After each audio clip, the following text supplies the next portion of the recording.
Ressources humaines, recensement de la population 2015, création de postes d'agents recenseurs et vote des rémunérations. L'année 2015 sera l'année d'un recensement général, comme il y avait eu lieu le précédent en 2010, pour connaître la population réelle de la commune.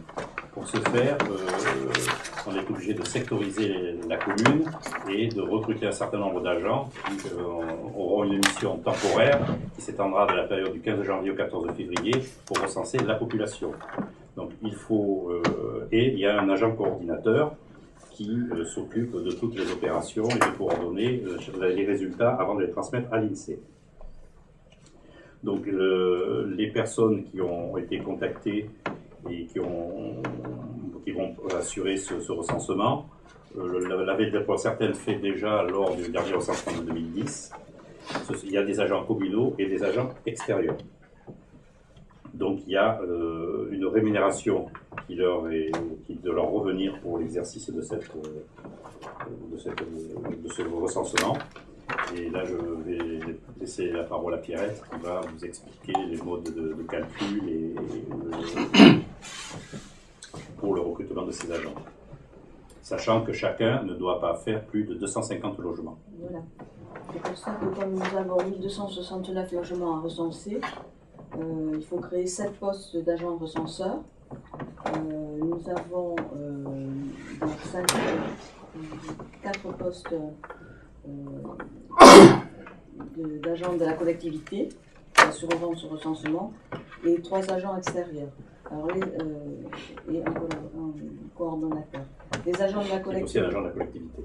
Qui est un agent de la collectivité. Il peut être soit un agent, soit un élu. C'est normal que ce soit l'agent qui gère tout le recensement, qu'il soit coordonnateur de tout ce qu'elle lance. Pour les agents recenseurs issus de la collectivité, ils font ça en dehors de leur temps de travail, le soir bien sûr, pour trouver des personnes chez elles. Donc ils sont payés, les textes prévoient un paiement par heure supplémentaire. Donc on va faire le choix. Pour les agents recenseurs non titulaires à temps non complet, on les recrute à temps non complet, soit ils peuvent être payés soit par un forfait pour la période, alors ce sera du 14 janvier au 15 février, soit à l'heure, basé sur l'heure du SMIC, le taux horaire du SMIC, soit par bulletin rempli et logement recensé. En 2010, la date de notre dernier recensement, tout le monde avait été payé sur la base du logement recensé et du bulletin rempli. Donc le forfait, ça pose un petit problème parce que si un des agents, pour une raison X, doit interrompre son recensement, on aura voté, parce que moi je ne peux payer que ce qui est voté. Et on ne pourra pas lui payer qu'une partie, on aura voté un forfait, on sera obligé de payer le forfait ou rien. Donc c'est contraignant. On sera obligé d'attendre un autre conseil municipal pour... voilà. Donc on vous propose de payer les agents extérieurs sur la base du bulletin rempli et du logement recensé. Le coordonnateur, lui, est payé en heures supplémentaires et le texte prévoit pour notre tranche de population 8 jours pour la préparation de l'enquête et 11 jours pour la réalisation de l'enquête en travail supplémentaire. Donc là, on vous propose 5 jours pour la préparation, parce que bon, il y a quand même eu, ça s'est étalé sur beaucoup de jours. Et puis la période de réalisation qui est assez serrée, on vous propose les 11 jours prévus par le texte. Voilà, tout ça traduit en heures supplémentaires. Ce ne sont que l'application des textes. Et les tarifs proposés par l'INSEE. Oui. Et pour vous dire que si ça n'a pas changé grand-chose par rapport à l'année précédente, si ce n'est que le nombre de logements recensés a augmenté, c'était à l'époque 1,71 par bulletin et ça passe à 1,72, 1 centime d'augmentation par bulletin. Je pense que c'est pas phénoménal. Et par logement 1,13 €, ça n'a pas bougé. Voilà. Oubliez aussi, ces agents ont obligatoirement 2 jours de formation. Ils sont obligés d'y aller. Donc pour les agents de la collectivité, Par contre, là, ils ont une décharge de service parce que c'est dans la journée, donc pas le choix. Donc eux, c'est à salaire égal, hein, ils ne touchent rien de plus. Les extérieurs, on vous propose un forfait de 30 € par journée de formation. C'est les tarifs qui sont proposés aussi par l'INSEE. Voilà. Je rappelle que le recensement est obligatoire et que donc on est obligé de le faire. Et là-dessus, on touchera une dotation de l'État. Qui est de 5 055 €, je crois. On a déjà Oui, je voudrais savoir comment les agents extérieurs là, ont été choisis, parce que j'ai pas vu d'appel à la candidature, ni rien du tout.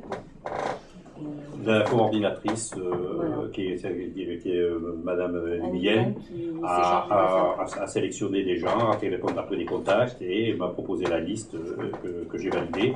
Je peux vous dire que certains se sont désistés après, notamment dans ceux qui ne sont pas dans la fonction publique territoriale, puisque leur employeur leur refusait de leur donner les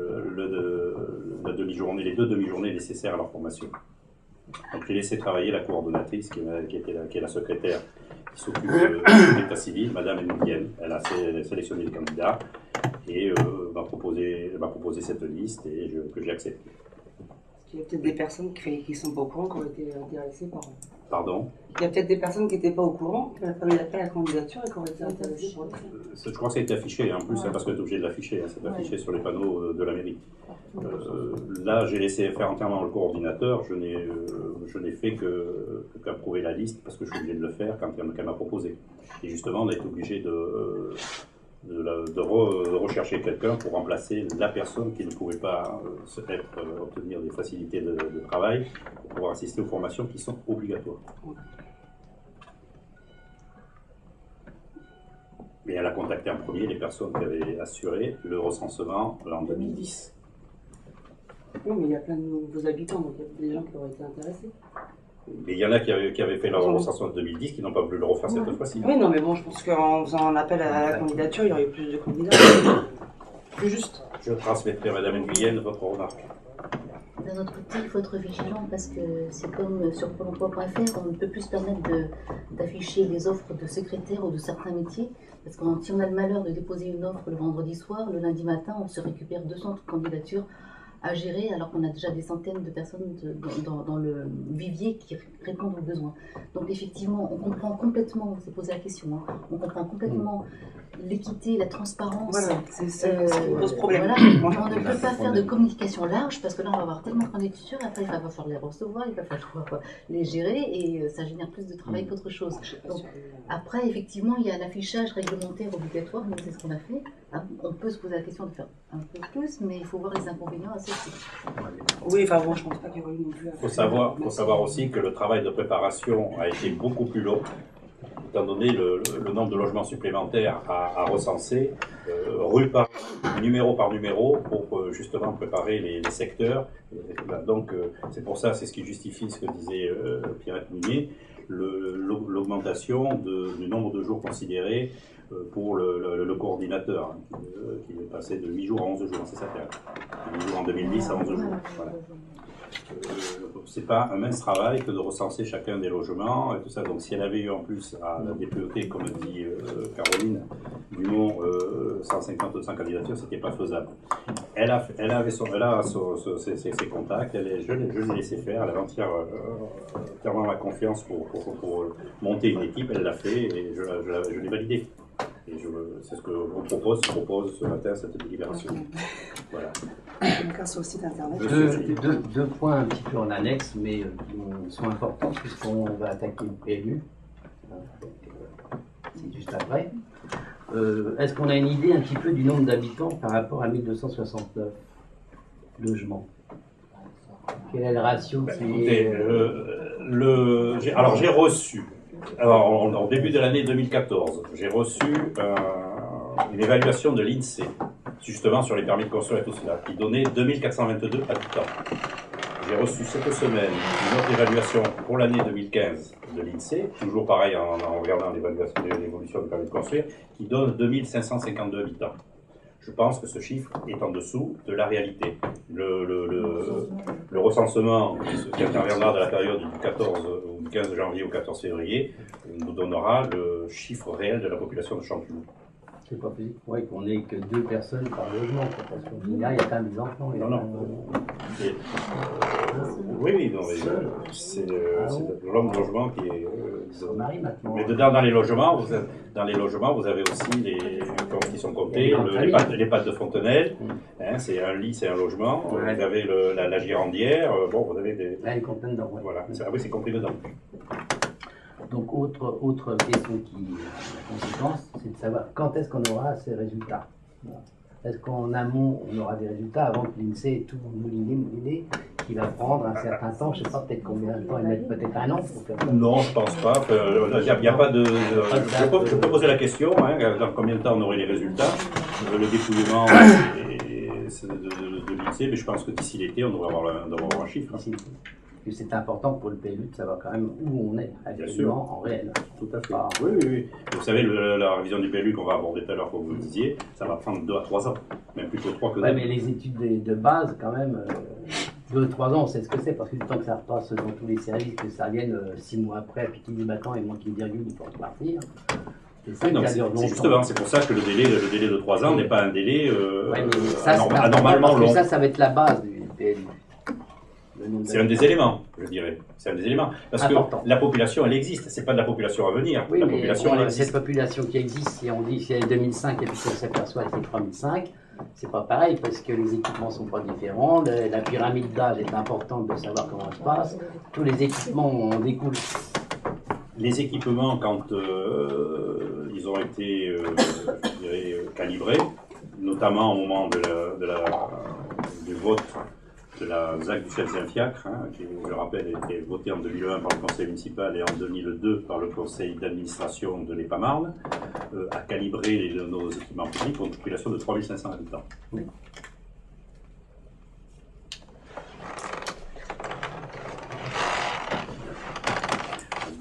Des choses sont intervenues entre 2001 et aujourd'hui, notamment les 2 crises de 2008 et 2011, qui ont, si vous voulez, modifié un petit peu la structure des logements et le mode des gens d'acheter leur logement. Les gens achètent plus petit maintenant, ce qui fait qu'on a peut-être une population scolaire plus importante que les études diligentées par l'EPA-Marne à l'époque, au moment de la constitution de la ZAC, du Châtillon-Fiacre et du calibrage des équipements publics, et ont peut-être sans doute un peu sous-estimé le nombre d'enfants qui à l'horizon 2015 ou 2020 seraient, alors 2015 plutôt, seraient scolarisés à Chanteloup.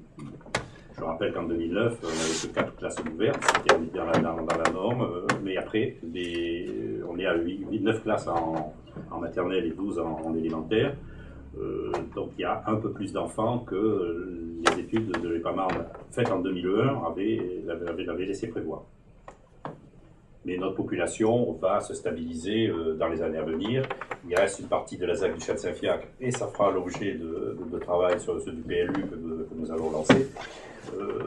Il y aura du logement, il y a de l'activité économique à mettre en place. Et donc justement, c'est vrai, le chiffre de l'INSEE sera un révélateur de ce qu'on pourra faire aussi par la suite.